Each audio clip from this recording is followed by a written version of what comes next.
What have you guys heard of things where the creation story and stuff like that? Because that's a classic kind of like, no, but you can't believe that it's been proven wrong. Of course there isn't.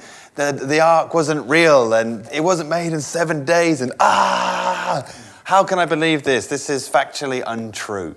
Have any of you guys like had those wrestles or had those questions thrown at you? Yeah, I think so. Yes. Yeah, you're trying to work out. It transcends your own sort of understanding. You're trying to work out, and then you hear, 1 day is the same as 1,000 years, and you're trying to work out, okay, is this a real day or whatever? And by the end, you grapple with it so much that actually just like, I just don't know. But what I've always sought to when I've grappled with it is, why is this grappling going to be relevant to me, to in my everyday? As a parent, as a my job or whatever, understanding what actually went on in that creation story. Well, maybe that's an interesting question as a follow-up then. Why do you think that creation story that we have in Genesis has any relevance to your own day-to-day life?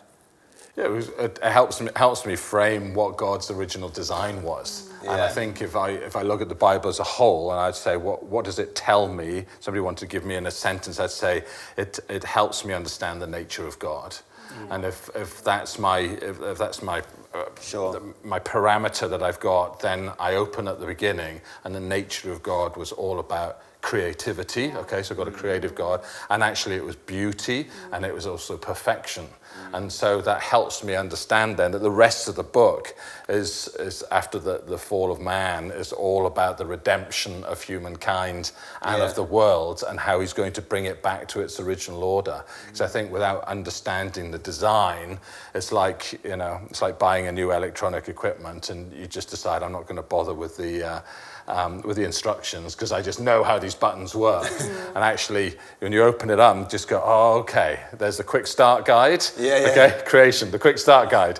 7 days, it's all gone. And you start to understand, my goodness, there's incredible purpose behind why we're there. There's a purpose behind, for me as married, the purpose behind marriage, the leaving behind and the cleaving coming together, and that's all there packed in this early story. So it fascinates me that I can actually step out of my own individual everyday busyness and see that there's this purposeful design of what God has created, and he saw that it was good, and that tells me then I want to see the good that God saw, because it still exists even in this fallen world and this rebel planet and so on. So it helps really frame a worldview ultimately.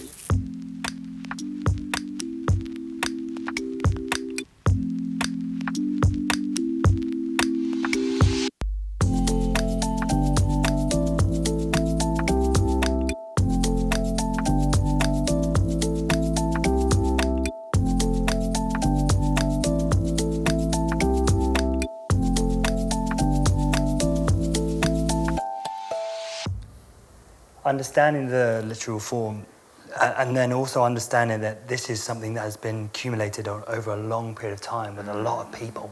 Yeah. So it's not, the easiest way to look at it is it's like one person wrote all of these things one day, and then Moses wrote all of them. Yeah, and then it's which is what I believed for the longest time. No, but I think a lot of people would probably believe like this was written one time, one person wrote it all, everybody was like, this is it, and then it was locked in a vault, and then everybody praised it and copied, and then the same with the New Testament. It was written once, and then, but I think it passed through so many hands, and it was an oral tradition for so long. Before it was ever written down. Yeah. So thinking about that, even practically, that means that these stories are embodied within a community, passed down from generations, with such reverence that eventually then it's like, we cannot lose this, so we need to write it down so that we can have reverence for the God, this mystery. Yeah. And there were editors. Yes. Do you mean, so it's gone through a whole process? Written into, edited by it's gone into, there's a whole process around it. And I think that adds, for me, more validity than taking away. Because sometimes you can hear that and be like,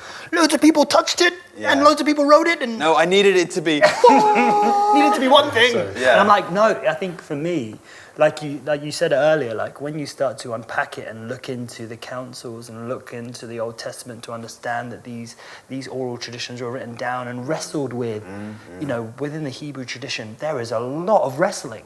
Israel means the one that wrestles with God, and they're not shy of wrestling with and tension, and being like, that shouldn't be in there. Things, That's not right. That's not what that Embracing says. mystery. And really going for it, because it doesn't really challenge who they are and their identity. But I think sometimes we're scared to embrace the wrestle that the Bible is like millions of these over thousands of years, being like, I don't think so. I think that we should write that down. No, we should write that. That's not God. Do you mean? So I think it's a beautiful mess, and I think we need to embrace the messiness of it. Well, there's so many things I want to say off the back of that. And so I'll throw out some thoughts and we can see where we go. Because number one, I know that will make people nervous, as it made me nervous once. Sorry for making people nervous. No, but the idea is so much easier if this came down perfect, complete, just like that. Yeah. And it was and because it's simple. Yes. But when you start thinking comprised over a period of time, you had the Torah, the first 5 books, and then you have the prophets, and then you have the minor prophets, and you have some historical documents, and you understand that there was this wrestling process. You go, humans are involved, because we know humans make mistakes. So then what I try and zoom back when I felt nervous like this, like, okay, my whole faith is based on the supernatural. Right? Mm-hmm. If you believe in the divine, if you believe in divinity, it's all faith. So I have faith. My faith is already ridiculous. Yes. In some ways. Yes. I believe in a divine being that speaks to you personally. Speaks to me personally. So if I believe in the divine, Yes. I believe he can operate how he wants. So Sure. for me, that's an anchoring thought to come back to. He doesn't just need to operate through one person. Yes. If he's divine, he can operate in a multitude of ways. The other thing I would throw out there is this idea of post-enlightenment thinking stripped a lot of Western thinking of mystery, of definitely. wonder.